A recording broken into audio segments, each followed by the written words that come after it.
MCB Ilayaraj அவர்களே, SK Raj அவர்களே, திருமதி மல்லிகா பி அவர்களே, அருமை சகோதரர் ராஜராஜன் அவர்களே, மாவட்ட இளைஞரணி அமைப்பாளர் பி பாலச்சந்திர அவர்களே, மாவட்ட பிரதிநிதிகள் இ அமானுல்லா அவர்களே, தைகாசலம் அவர்களே, என் செல்வம் அவர்களே, ஆர் அன்பழகன் அவர்களே, எம் நந்தகுமார் அவர்களே, எஸ் குமார் அவர்களே, ஏ ஜஹாங்கீர் அவர்களே, மாமன்ற உறுப்பினரும் வட்டக்கழக செயலரான அருமை அண்ணன் ஆர் ஜெகதீசன் அவர்களே, வட்டக்கழக செயலாளர்கள் சகோதரர் மகேஷ் அவர்களே, பிரபாகரன் அவர்களே, சின்ராஜ் அவர்களே, கோபி அவர்களே, தமீம் அன்சாரி அவர்களே, மாவட்ட கழக நிர்வாகிகளே, செயற்குழு உறுப்பினர்களே, பொதுக்குழு உறுப்பினர்களே, பகுதி கழக நிர்வாகிகளே, அனைத்து சார்பு அணிகளை சார்ந்த கழக நிர்வாகிகளே, பாகநிலை முகவர்களே, நன்றி உரையாற்ற இருக்கின்ற வட்டக்கழகத்தின் சிறப்பு மிகு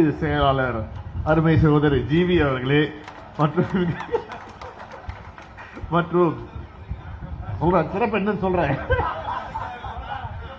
மற்றும் இங்கே புரிந்துள்ள வழங்கிப்பது கலைஞரின் அன்பு உடன்பிறப்புகளே, நான் உங்களெல்லாம் மனசார பார்க்கணும். நான் வந்து உட்கார்ந்தேன், பேச்சோட மூக்கு அந்த பக்கம் போயிட்டே இருக்கு, பக்கத்தில் ஒரு வாசனை அடிக்குதா, இங்க போக்கஸே பண்ண முடியல. அப்ப கண்டிப்பா தெரியும் அருமையான பிரியாணி காத்து கொண்டிருக்கிறது என்பது நன்றாக தெரியும். மட்டன் பிரியாணி சேப்பாக சும்மாவா? அதாவது நம் தலைவர் முத்துவேல் கருணாநிதி ஸ்டாலின் அவர்கள் தெளிவாக சொன்னார், நமது இலக்கு வர இருக்கின்ற 2026 200 தொகுதிக்கு மேல் நாம் வெற்றி பெற்றிட வேண்டும். தொடர்ந்து பார்த்தீர்கள், நம் தலைவர் பொறுப்பேற்ற பிறகு நடந்து முடிந்த அத்தனை தேர்தலும் அவர் வெற்றி பெற்றார். 2019 நாடாளுமன்ற தேர்தல் நமது கூட்டணி 40 தொகுதி நின்றுச்சு, 39 தொகுதியை நாம் வெற்றி பெற்றோம். சொன்னாங்க, ஒரு முறை தான் நீங்க 30 வரீங்க 40 வரீங்க, அடுத்த தேர்தலில் நீங்க அவ்வளவு வர மாட்டீங்கன்னு எல்லாம் இறங்கினாங்க. பாஜக ஒரு பக்கம் இறங்கிச்சு, அதிமுக ஒரு பக்கம் இறங்கிச்சு, எல்லாம் இறங்கி. ஆனால் சென்ற முறை விட்ட ஒரு தொகுதியை சேர்த்து 40க்கு 40 வெற்றியினை நம் கழக தலைவரும் நமது இளைஞரணி செயலாளரும் வெற்றி பெற்றார்கள். அதேபோல் சட்டமன்ற தொகுதியிலே கலைஞர் இல்லாத முதல் தேர்தலை நம் தலைவர் தளபதி அவர்கள் சந்தித்தார்கள். மகத்தான தனித்தன்மையுடன் இன்றைக்கு ஆட்சி முடிந்து இந்தியாவிலே தலை சிறந்த மாநிலம் எது என்றால் தமிழ்நாடு என்ற பெருமை.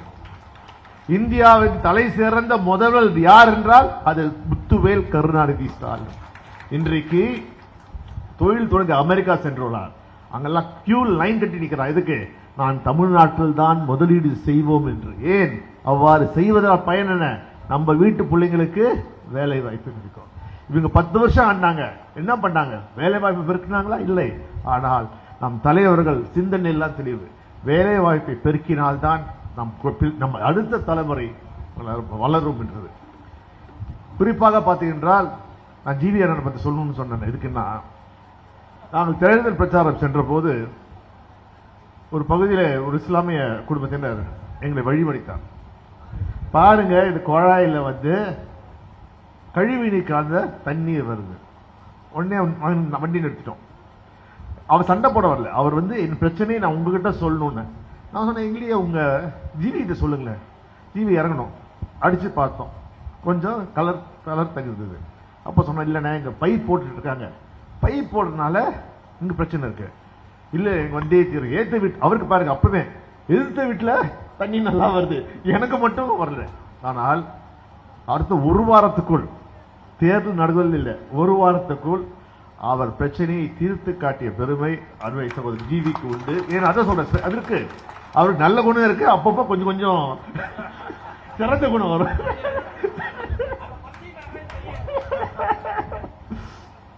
ஏனென்றால் சேப்பாக்கம் வந்து கலைஞர் காட்டுகின்ற காலத்தில் சரி, தொடர்ந்து மக்கள் வந்து திமுக மீதும் உதயசூரிய நம்பிக்கை வைக்கிறார்.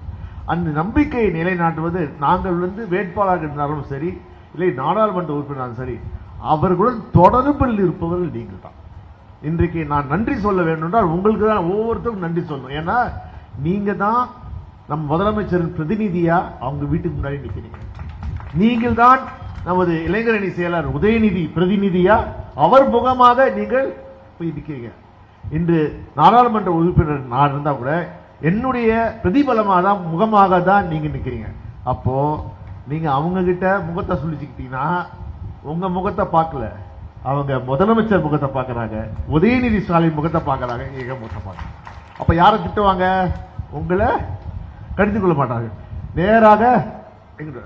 ஆகையால் 18 மாதம் 11 மாதம் 3 மாசம் விட்டுங்க, நமக்கு இருப்பது 15 மாசம். கடகட கடகடன்னு ஓடும். அந்த 15 மாசம் நம் பணி. அதில் பார்த்தோம்னா சொன்ன மாதிரி தொடர்ந்து முதல் இடத்துல இருப்பது சேப்பாக்கம், மிக மிக பெரிய பொறுப்பு. அதாவது 2வது இடத்துல இருக்குன்னா முதல் இடத்துக்கு சண்டை போடுவாங்க.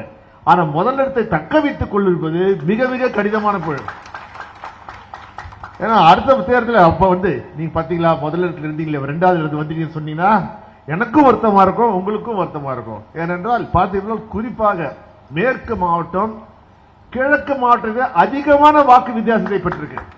இது நான் சொல்றது காரணம் என்ன, மாவட்டத்தை சொல்ற பாருங்க, நீங்க முதல்ல வந்துட்டீங்க, நீங்க தொடர்ந்து இதே தக்க வைத்துக் கொள்ள வேண்டும்.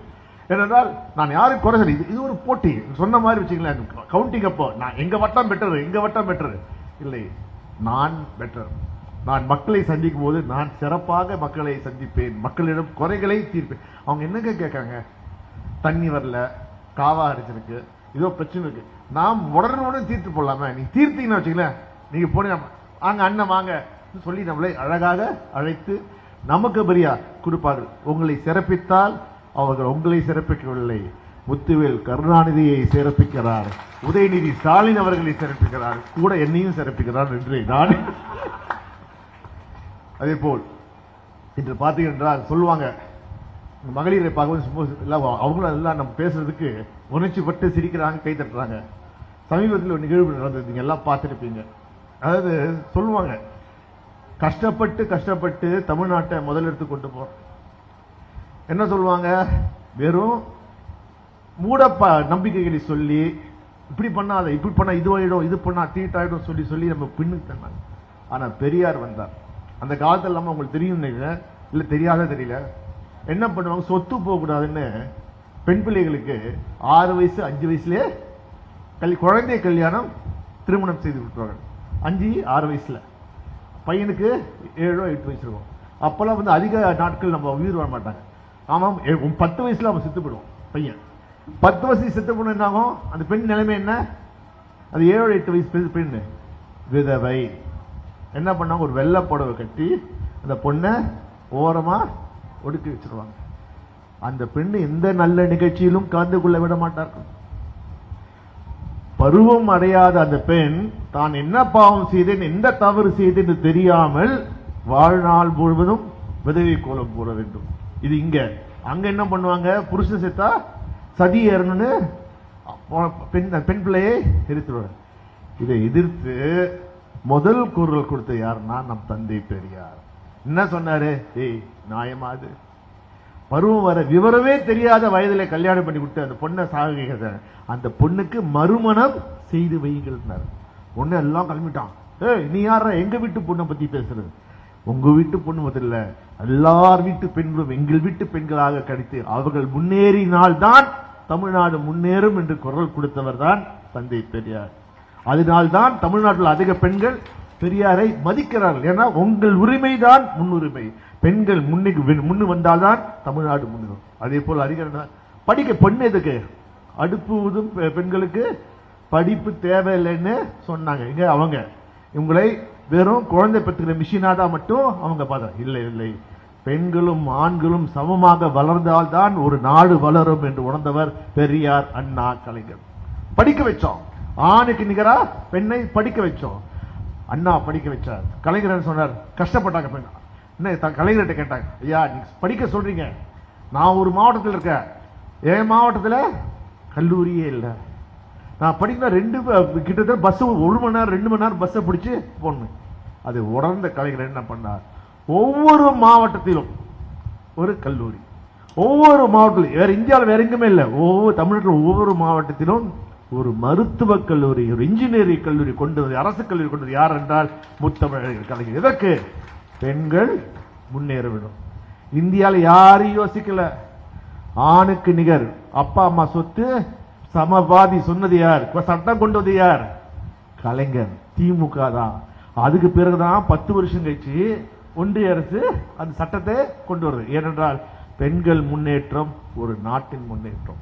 நீ கொண்டு வந்தா பாருங்க என்னென்ன சொல்ற. நீ கஷ்டப்படுறியா? போன ஜென்மத்தில் நீ செய்த பாவமா? இது நியாயமா?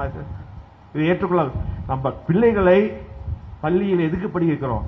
அறிவுபூர்வமான விஞ்ஞானம் பூர்வமான செய்திகளை வளர்ந்து அவர்கள் அடுத்த விஞ்ஞானிகளாக, அடுத்து இன்னும் சொன்னால் அடுத்த தலைமுறை நல்லபடி கொண்டு போடுறால் இன்னும் எவ்வளவுதான் முன்னேற்றாலும் எவ்வளவுதான் பெரியார் வந்தாலும் இது ஒருத்தர் 2 பேர் இருக்காம பாருமா வந்து நம்மளை பின்னுக்கு தள்ளி அது மூட நம்பிக்கையிலே கொண்டு சென்றிருக்கிறார்கள். இன்னும் சொல்ல போனால் கர்நாடக மாநிலத்தில் ஒரு சட்டமே இருக்கு, மூட நம்பிக்கை எதிர்ப்பு சட்டம்.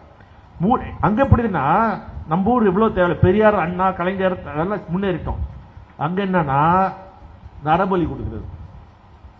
என்ன பண்ண, எவனோ ஒரு சாமியா இருப்பான், அவன் படிக்காதவன், அவன் பேச்சை கேட்டு பிறந்த குழந்தைகளை, அதுவும் குறிப்பாக பெண் சிசுக்களை கர்நாடக மாநிலத்திலே நரபலி கொடுக்கிறது. இல்ல முதல் பிறக்கின்ற ஆண் குழந்தையை நரபலி கொடுக்கிறது என்று மூட பழக்கங்களை அங்கு இருப்பதால் அதை எதிர்த்து ஒரு சட்டமே அங்கே கொண்டு வந்திருக்கிறோம். எதுக்கு? இந்த மாதிரி வந்து பாருங்க, நம்ம முன்னேறிட்டோம். ஆனால் நான் ஏன் சொல்கிறான், சில சமயம் நாம் வேகமாக முன்னேற்றத்தை நோக்கி செல்கிறோம். இன்று நம் தலைவர் முதலமைச்சர் கலைஞர் என்ன செய்யறார்? நம்ம இந்தியாவில் வந்து எது அதிகமா இருக்கு? மனித வளம்.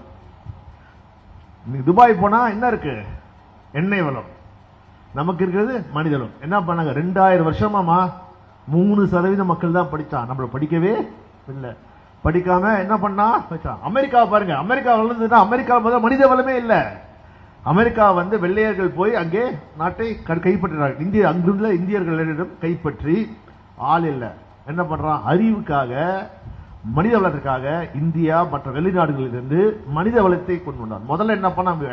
கட்டணும், சாலை போடணும். போய் ஆப்பிரிக்காவில் மக்களை அடிமைகளாக கொண்டு வந்து வெறும் மனித வளம் தான். ஆனால் நமக்கு இருந்த மனித வளத்தை மூட நம்பிக்கையின் பெயரால் பாதி பேர் பெண்கள் வேலையே செய்யக்கூடாது, பெண்கள் படிக்க போச்சா நினைச்சு பாரு. 130 கோடி இல்ல, பாதி போச்சுன்னு என்னாச்சு? ஒரு 70 கோடி பேர் வேலைக்கே போகக்கூடாது. மீதி 70 பேர், அதுல 3% தான் படிக்கணும். சுயநலம், அவங்க மட்டும் வேலைக்கு போவாங்க. நம்ம எல்லாம் என்ன பண்ணோம்? குலத்தொழில். என்ன குலத்தொழில்? உங்க அப்பா என்ன பண்ணார்? உங்க அப்பா செருப்பு தைச்சாரா?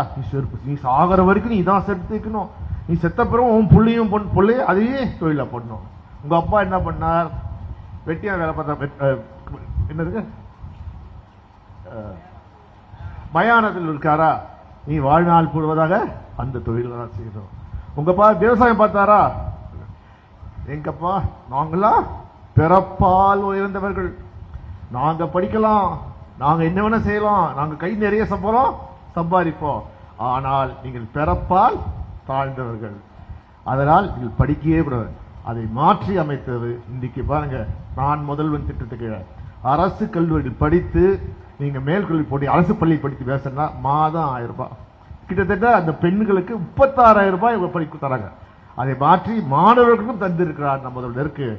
நம்ம மனித வளத்தை வளர்த்தால் தான், நம்மை படிக்காதே சொல்லி இருந்தான அவனை தலை மீது நிற்க வேண்டும் என்றால் நாம் தைரியமாக இருக்க வேண்டால் படிக்க வேண்டும். நாம் மட்டும் படிக்கக்கூடாது, நம் வருங்கால பிள்ளைகளும் படித்தால்தான் முன்னேற வேண்டும். அது முன்னேற செய்கின்ற ஒரே அரசு இந்தியாவில் எந்த அரசு என்றால் தமிழ்நாடு அரசு தான். அதற்கு காரணம் யாரால்? இன்னைக்கு முத்துவேல். இன்னைக்கு பாருங்க, நம்ம சேப்பாக்கம் திருவள்ளி செல்லப்பிள்ளை உதயநிதி ஸ்டாலின் பாருங்க வந்தார் விளையாட்டு துறையில். அது வரைக்கும் அந்த துறையை பத்தி யாருக்குமே தெரியவே இல்லை. இன்னைக்கு கேலோ இந்தியா நிகழ்ச்சி தமிழ்நாடு இந்தியா தரவரிசையில் இங்கேயோ பின்னாடி இருந்தது. இந்த ஆண்டு விழா வச்சார், போட்டிகள் நடந்தது. தமிழ்நாடு எத்தனாவது இடம் தெரியுமா? 3வது இடம். இந்தியாவின் தரவரிசையிலே 3வது இடத்துக்கு. அது காரணம் நம்பவரும் விளையாடலாம். இது வரைக்கும் நம்மள விளையாடவே உள்ள குறிப்பிட்டவங்க தான் விளையாடினாங்க. இன்னைக்கு நம்மள விட்டா நம்ம திறமையை கொண்டு வந்ததுக்கு காரணம் திராவிட மாடல். அதனால்தான் நமக்கு முன்னுக்கு வரும். இன்னும் கிரிக்கெட்ல விட சொல்லுங்க, நம்ம ஆட்கள் கிரிக்கெட் தோண்டு விட்டா நம்ம அவங்க யாரும் கிரிக்கெட்டே ஆட முடியாது. பொண்ணு அப்படியே புதுவை தடவி பார்ப்பான். தடவி பார்த்து நீ உள்ள வரலாமா வேணாமான்னு அங்கேயே ரிஜெக்ட் பண்றான். நீ விளையாடுற போட்டியை யாருமே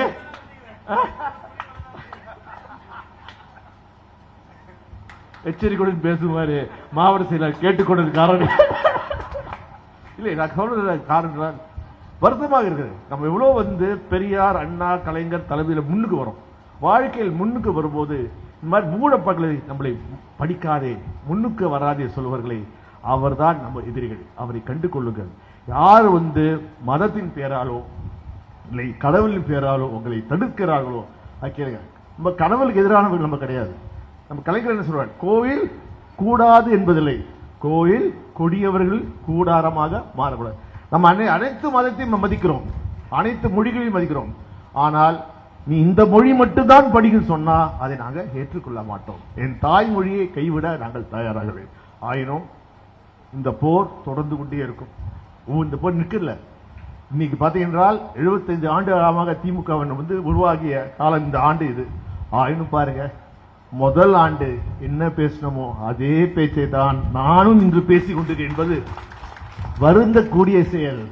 ஏனென்றால் நாம் முன்னுக்கு போகணும். பெரிய தமிழ்நாட்டு வளர்ச்சிகளை பத்தி பேசணும். பாருங்க இங்க பெண்கள் எப்படி வந்திருக்காங்க பாரு. என்னன்னு ஐஏஎஸ்ல எல்லாம் தமிழ்நாட்டில் படித்த பெண்கள் வந்திருக்காங்க. ஐபிஎஸ்ல பாரு இங்க இருக்கு சொல்லணும். ஆனால் சொல்ல முடியாமல் எச்சரிக்கையோடு இருங்கள்.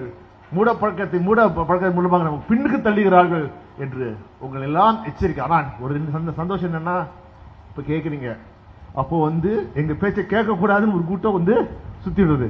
காரணம், தமிழ்நாடு திராவிட கலாச்சாரத்தை பின்கொண்டிருக்கிற நாடு. காரணம், தமிழ்நாட்டின் முதல்வர் முத்துவேல் கருணாநிதி ஸ்டாலின் அவர் இருக்க வரைக்கும் நாம் முன்னேற்றத்தின் பாதையில் தான் செல்வோம். அந்த முன்னேற்ற பாதைக்கு 18 மாதங்கள் மீண்டும் ஒரு தேர்வு வருகிறது.